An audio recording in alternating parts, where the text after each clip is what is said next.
This video is on wavefronts, rays, reflection, and refraction. Question 1. Define wavefront. A wavefront is a surface which travels with the wave. Sometimes the wavefront represents the crests of the wave.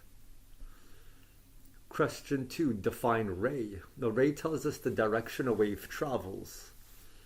A ray always points perpendicular to the wavefront. Rays must have arrows to tell us the direction the wave travels. Question 3. Draw 3 wavefronts and 6 rays after a small rock falls vertically and hits water.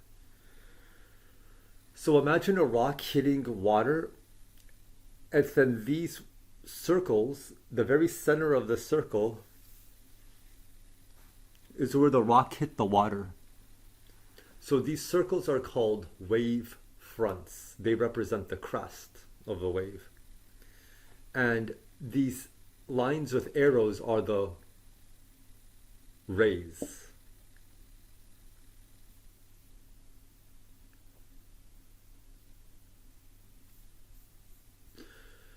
Question 4. Draw 2 wavefronts and 8 rays after a long thin rod falls horizontally and hits water. So you could see that this is like a big stick here in the middle. It falls and it hits the water.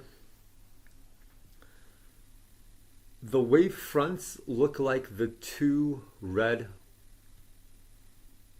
ovals or curved surface. And remember, the rays are always perpendicular to the surface. So I drew 8 lines or 8 curves that are supposed to be 90 degrees from the wave front. Question 5. Define superposition. If 2 or more identical waves meet at the same point at the same time, then the displacements of the wave will add up. So important, do not confuse the term displacement with amplitude.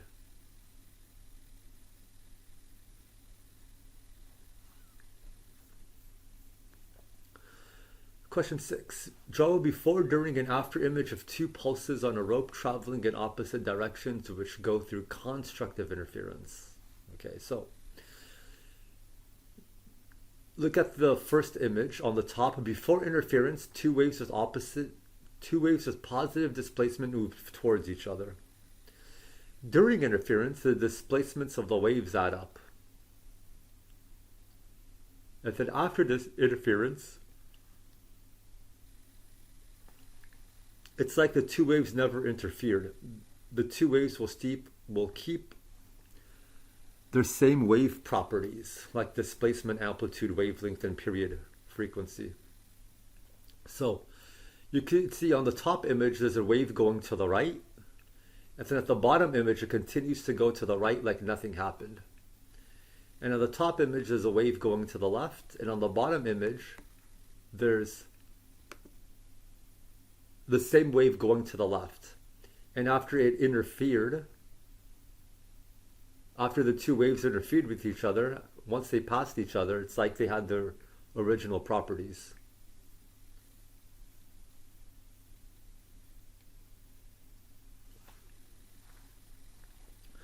Question 7. Draw a before, during, and after image of 2 pulses on a rope traveling in opposite directions which go through destructive interference.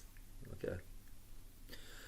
So before, you have 2 waves traveling in opposite directions, like they're coming towards each other.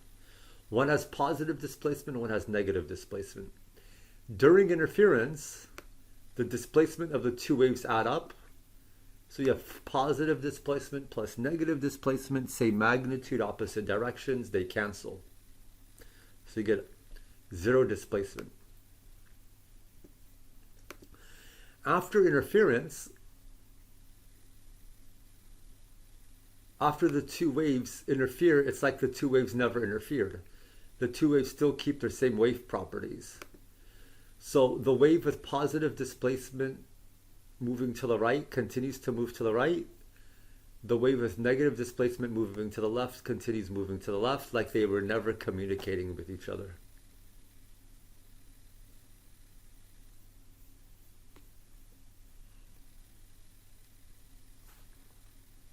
Draw a before and after image of a single pulse wave on a string striking and being reflected from a vertical pole with a fixed end.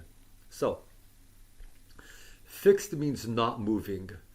So before, this wave travels to the right, and then after, it travels to the left. It's reflected, but it's also inverted. So the wave is inverted if it is reflected off a fixed end. There is a phase change of pi, or 180 degrees.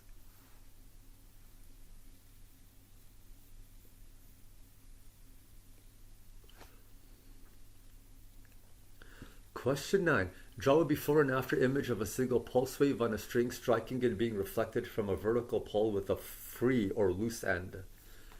So if this little ring here on the right, which is connected to the rope, is free, it can move up and down. So when this wave travels to the right and hits this ring, the ring goes up and down, and the wave continues to travel to the left. So the wave is not inverted if it is reflected off a loose end. There is no phase change. Question 10. What is the equation, units, and meaning of index of refraction n? What is a range of values for the refractive index of an object? What is a refractive index for a vacuum? So little n equals c over v. C is the speed of light in a vacuum, which is 3 times 10 to the 8th meters per second. V is speed of light in a specific medium, like the speed of light in glass, the speed of light in air, the speed of light through water with some things in it.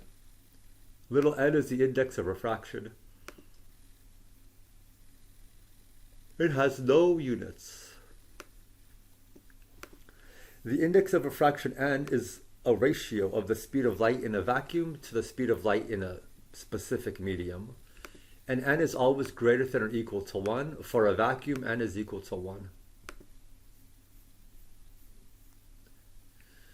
Question 11. The speed of light in a vacuum is 3 times 10 to the 8th meters per second, while the speed of light in a diamond is 1.24 times 10 to the 8 meters per second. What is the index of refraction of diamond? N equals c over v.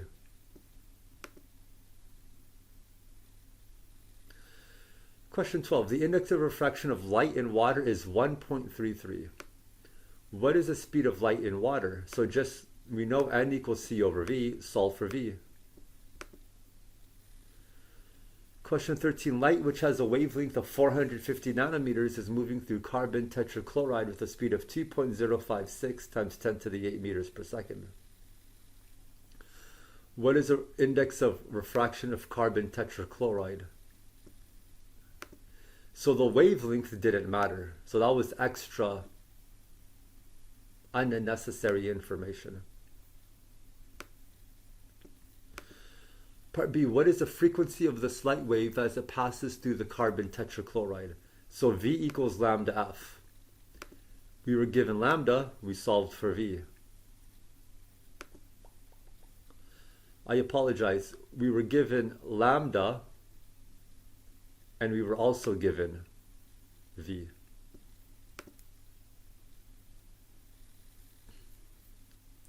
Part C, what would be the corresponding wavelength of this light wave in air?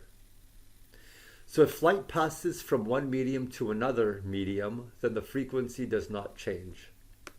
So it's going to be traveling from carbon tetrachloride to air. So we could say F1 equals F2. So V1 over lambda 1 equals V2 over lambda 2. And just solve for lambda air. Question 14. Light, which has a wavelength of 625 nanometers in air, enters flint glass. The index of refraction of flint glass is approximately 1.63. Part A, what is the speed of light in flint glass? So n equals c over v, and let's solve for v. Part B, what will be the wavelength of this light within the flint glass? If light passes from one medium to another, then the frequency does not change. So now we have this equation, f1 equals f2. Take this equation, solve for f. So v1 over lambda 1 equals v2 over lambda 2. And just solve for lambda 2.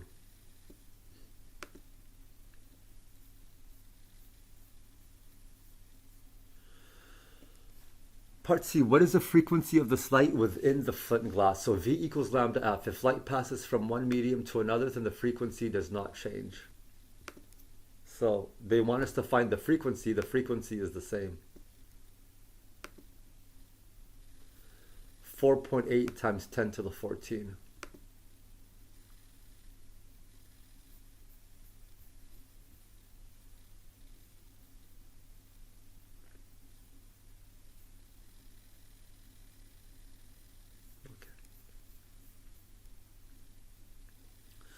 Part D, what is the frequency of this light in air? Well, the solution for C and D is the same. Frequency in air equals frequency in glass. So we've already found frequency in glass. Question 15, define reflection and draw a labeled figure. Reflection is when a wave bounces off a surface. So theta is measured 90 degrees from the surface, not parallel from the surface. So this vertical bold black line is the surface. The line perpendicular is called the normal. Okay, it's the normal line. And where you see this number 1, that's theta 1, and where you see this number 2, that's theta 2. So we have an incoming wave that hits the surface, and then there's an outgoing wave. Where 1 and 2 is theta in and theta out. So I define reflection is when a wave bounces off a surface and I draw a labeled figure. Question 16, state the equation for the law of reflection. The law of reflection states that theta in equals theta out, where the angle is measured perpendicular to the surface. So here we could see theta in equals theta out pretty much.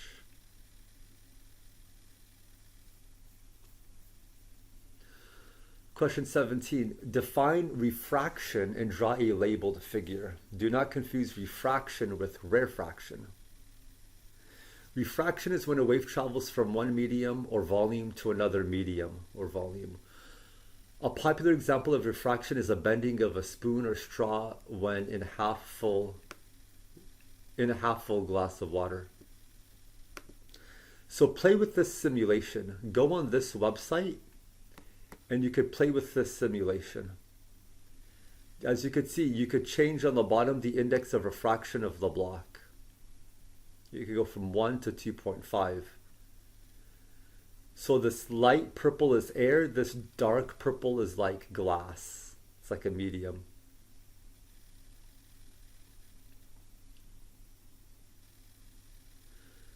And you could see this angle of the red coming into the normal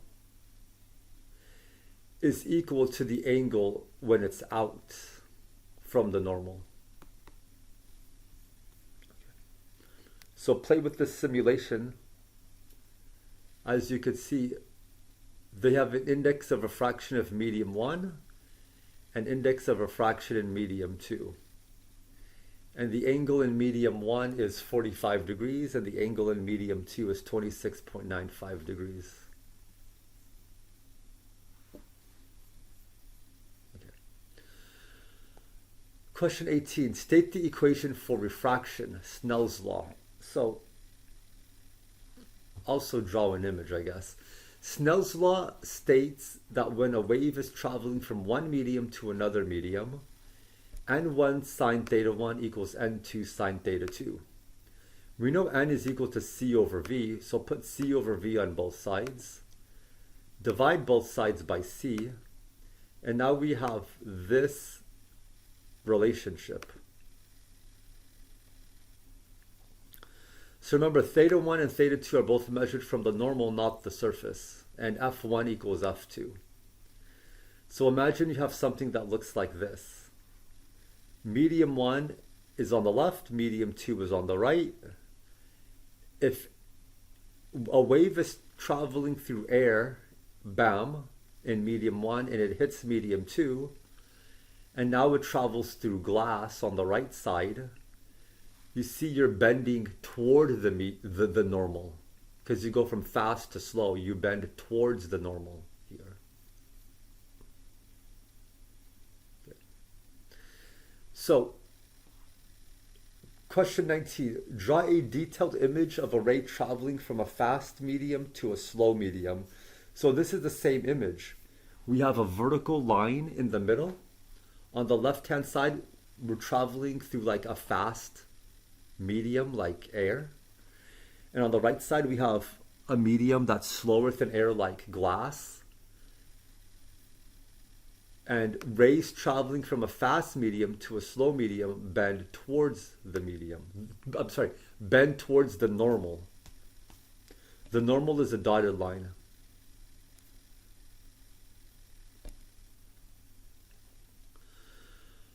Question 20. Draw a detailed image of a ray traveling from a slow medium to a fast medium. So you can see we switched it. Medium 1 on the left is slow, like glass. Medium 2 on the right is fast, like air. And you could see if we go from a slow medium to a fast medium, we bend away from the normal.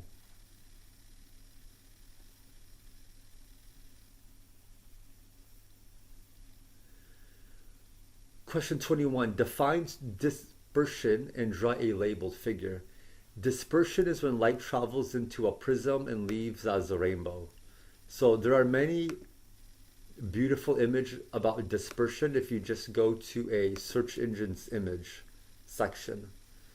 So we have light coming in, white light, and what we get coming out is Roy G. Biv. Remember, Roy G. Biv is red, orange, yellow, green, blue, indigo, violet. And the meaning of indigo violet is purple.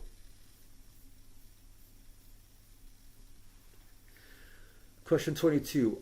A wave, which has a wavelength of 1.4 meters and a wave speed of 4.8 meters per second, enters a second medium where the wavelength is reduced to 0.9 meters.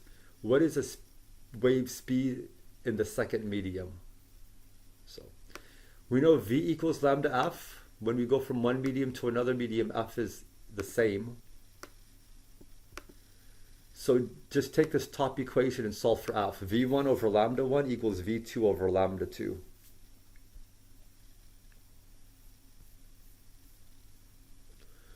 Question 23. A wave moving with a speed of 38 centimeters per second and having a wavelength of 4.5 centimeters strikes an interface at an angle of 57 degrees relative to the normal. In the second medium, the speed of the wave is reduced to 24 meters per second. So part A, what will be the angle of the wave in the second medium? So we have this equation here. We're given V1 and V2. And we're given theta 1. So we solve for theta 2. And know how to do sine inverse on the calculator.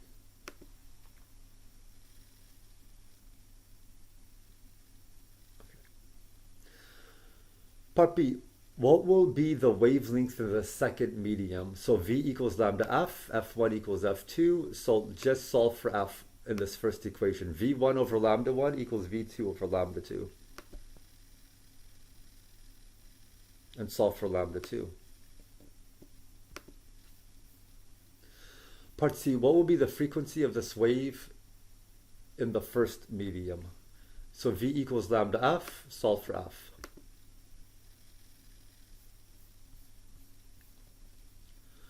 Part D, what will be the frequency of this wave in the second medium? Well, they're both equal to each other. F1 equals F2. Memorize that property. Part E, which medium has a higher index of refraction? So N equals C over V, the second medium has a higher index of refraction. Question 24. A wave moving with a speed of 1.25 meters per second strikes an interface at an incident angle of 82 degrees. After passing through the interface, the angle shifts to 55 degrees and the wavelength becomes 5.6 centimeters. Part A, what will be the speed of this wave in the second medium? So they want the speed, so let's just use this equation here. Solve for V2. Make sure your calculator is in degrees.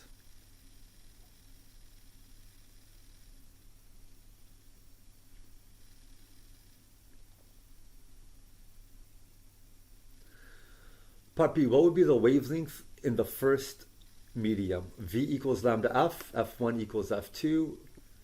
Use this first equation to solve for f. V1 over lambda 1 equals V2 over lambda 2. Solve for lambda. Part C, what will be the frequency in the second medium? Well, we know f1 equals f2. So just use the equation V equals lambda f and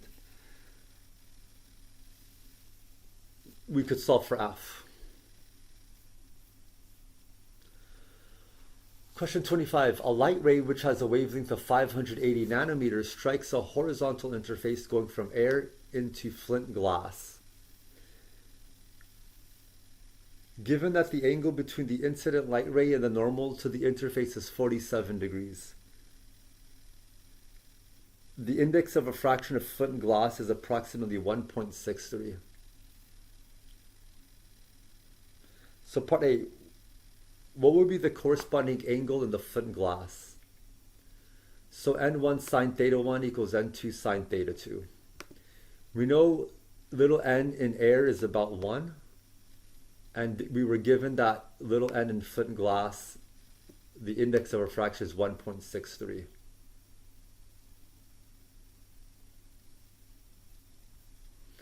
We were given theta 1, so we could solve for theta 2. Make sure your calculator is in degree mode.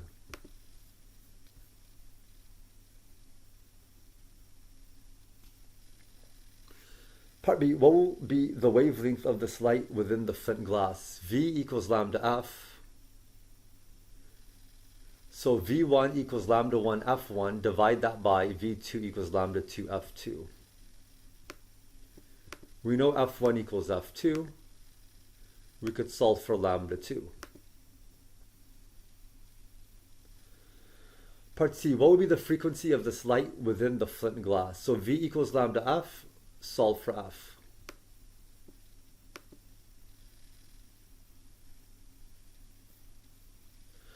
Part D, some of the light reflects at the interface. What would be the angle between the reflected light ray and the normal to the surface? Well, we have the law of reflection, theta n equals theta out.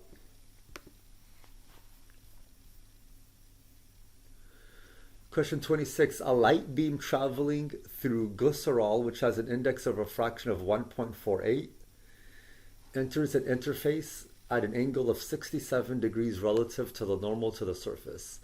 The corresponding angle in the second medium is measured to be 50.5 degrees.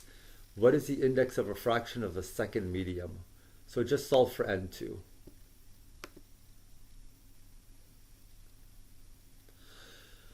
Question 27. A light wave moving through an unknown medium encounters an interface at an angle of 52 degrees and then refracts to an angle of 45.2 degrees into lucite, which has an index of refraction of 1.5. What is the index of refraction of the first medium? So solve for N2.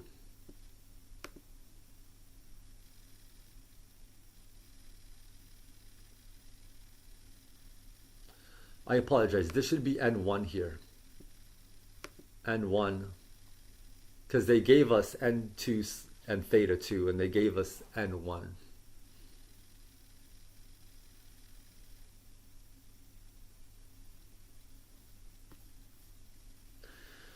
Question 28. Define total internal reflection and critical angle. So total internal reflection tells us that during refraction, if theta n becomes too large, then there is a critical angle, theta critical, in which the wave will not be refracted, only reflected. This only occurs if the wave travels from a high medium to a low medium. So let's use Snell's law here. For the critical angle, theta 2 equals 90 degrees. And sine of 90 is 1. So now we have this equation. You see what happened? Sine of theta 2 went away. So play with this total internal reflection simulation here. Okay. We have theta coming in at,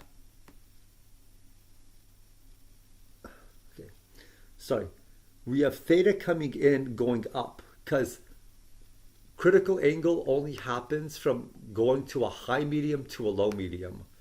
So on the bottom we have water, on the top we have air.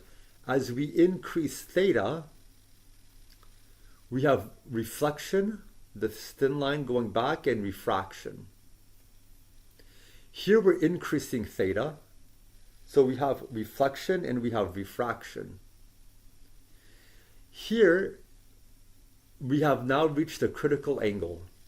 We have reflection but no refraction, nothing coming out of the other side.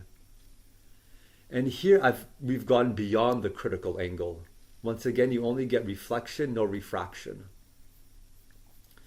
So to repeat, when theta is small, we have reflection and refraction. When theta is bigger, we have reflection and also refraction. There is a theta where we only get reflection. And then if we increase theta more, we only get reflection once again. Question 29. A light beam is moving from flint glass into water. So that's high medium to low medium. What is the critical angle between these two mediums? The index of refraction of flint glass is 1.63, while the index of refraction of water is 1.33. Okay. So we have this equation here. Solve for theta.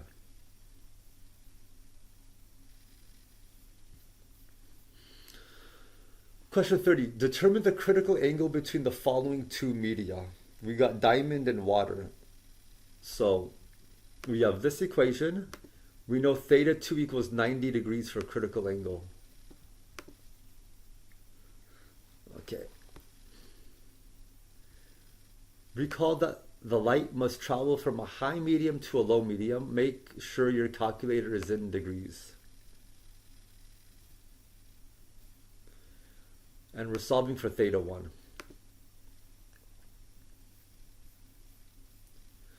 Part B, what's the index of refraction between alcohol and lucite? So N1 has to be 1.5,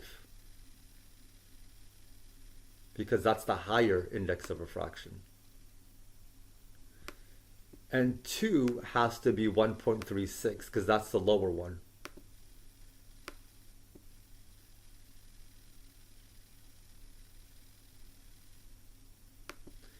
And lucite is N1. N1 is in the numerator, and sine theta 1 is in the denominator.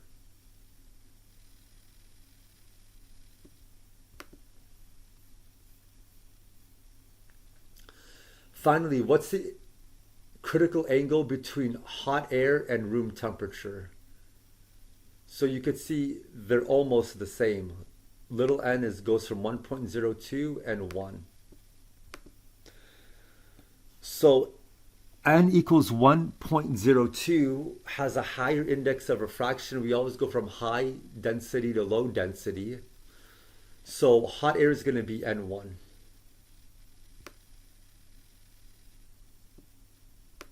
And solve for theta 1.